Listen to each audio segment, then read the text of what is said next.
მთავრობის გადაწყვეტილებით ჯანდაცვის სამინისტროსთან ერთად ქვეყანაში სოლიდარობის ფონდი ამუშავდება თანხა ფონდში ბანკებიდან და საჯარო სამსახურის თანამშრომლების მიერ ნებაყოფლობით გადაირიცხება. მოგროვილი ფინანსები სოციალურად გაჭირვებულთათვის მძიმე ავადმყოფობის სამკურნალოდ დაიხარჯება.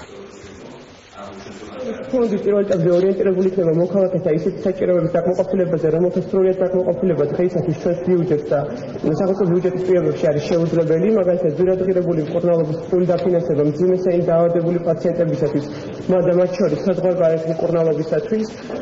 აღნიშნული ფონდისთვის რესურსების მობილიზაცია მოხდება ნებაყოფლობით, პირველ რიგში ღირსშესანიშნავი საჯარო მოხელეები და შემდეგ მოხდება სხვადასხვა ნებისმიერი მსურველის ამ პროცესებში ჩართვა.